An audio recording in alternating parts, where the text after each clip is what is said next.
In the thick of the lawlessness which might characterize that post-collapse world, the conditioning we all have to follow the rules in this absence of rule of law scenario may well lead to our demise. Let's talk a bit more about that, shall we?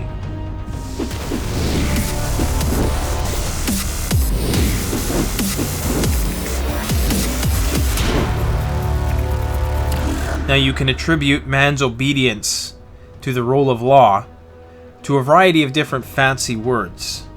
Socialization, acculturation, civilization.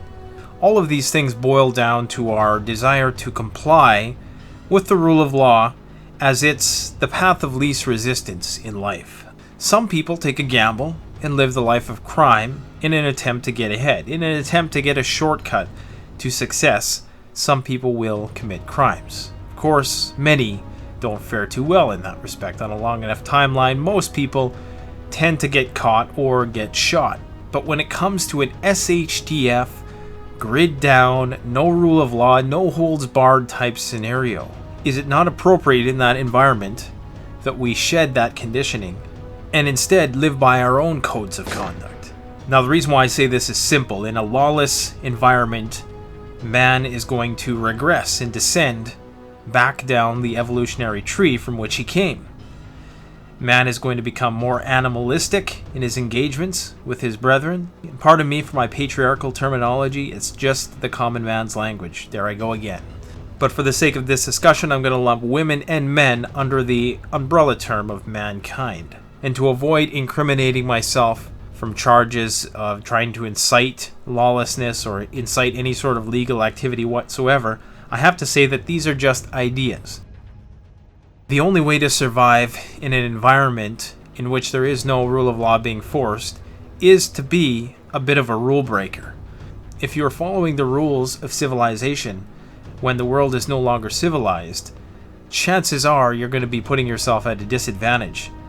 Now, what do I mean by following the rules? Well, there might be a lot of situations you find yourself in where it's your knee-jerk reaction, and I don't say instinct because it's not necessarily our instinct to follow rules. Remember, rules are there to try to control our instincts, which through centuries of indoctrination by various academics and pedagogues, we had that instinct turned off, or at least silenced.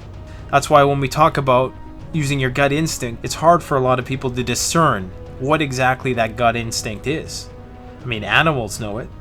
If you go up to a dog and you're afraid of that dog is going to know right away because it has that instinct. It senses it, it feels it. We used to have that. Deep down we still do, but now it's blanketed in layers and layers of language.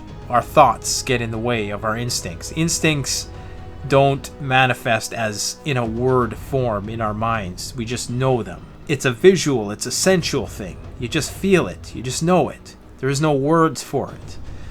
And we've lost that. But in the absence of rule of law, you're going to need that to survive. Because if you're talking about reverting back into a more primitive lifestyle, and not entirely, not like a caveman type lifestyle, obviously, lots of the amenities that have been created throughout civilization are still going to be there to some extent or another. So it's not going to be a complete reversion to the primitive, but you're going to have that grit, and a part of that grit is knowing when to break the rules and, in a sense, being an arbitrator of things. Think about the Wild West. When there was nobody out here to enforce the law, people had to take the law into their own hands. You couldn't hesitate in those conditions, or else it could lead to your death.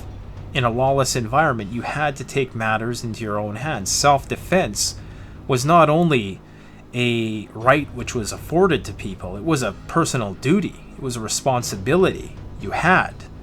Now, that responsibility has been offloaded to the grid. And so a lot of people have no understanding of self-preservation. Their understanding of self-preservation is such it ends at phoning the police or phoning some sort of emergency services on what to do next, reading an instruction manual. Unfortunately, there's no instruction manual for the post-collapse world, and I am by no means an expert at it. I just pose these questions to you for things to think about, because you're going to be reacting as you've been conditioned to react your entire life. I guarantee you that if the shit hits the fan today and you were trying to get somewhere through traffic and maybe the bombs were dropping or whatever, there's going to be a lot of people still obeying these basic traffic laws, which are only there to serve the functioning of society as it is now. But it's a great example too in itself, just driving, like the rules of the road. The rules of the road go out the window and shit hits the fan. I'm sorry. If you want to not be caught in some sort of gridlock situation, there's going to be a lot of people who just, for the life of them, won't be able to break the most basic of conditioning. Think, for instance, you're in a gridlock situation. You have a four-wheel drive vehicle, like a lot of people do out here in the West. More people have four-wheel drive probably in this neck of Canada than anywhere else in Canada, and probably North America for that matter. There's a lot of big trucks out here. And I can guarantee you without a doubt that a lot of those people, the thought won't even occur to them to drive in the ditch when shit hits the fan. Just because we're so conditioned to follow the rules. Oh, you can't do that.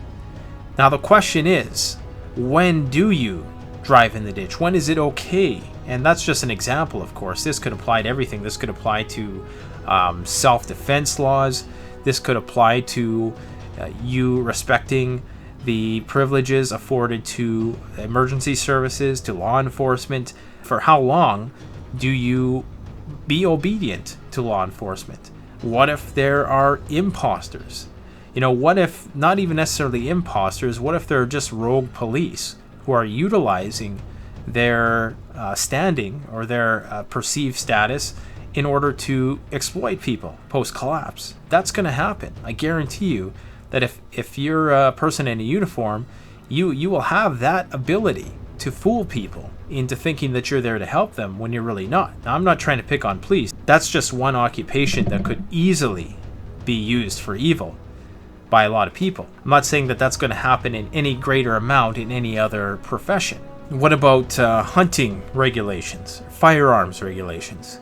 Here in Canada, we're very limited with respect to what we can do with firearms. And like I say, I'm not suggesting that you do anything against the law. I want to make that abundantly clear. I'm just posing the question, what do you do when you realize that all rule of law is broken down?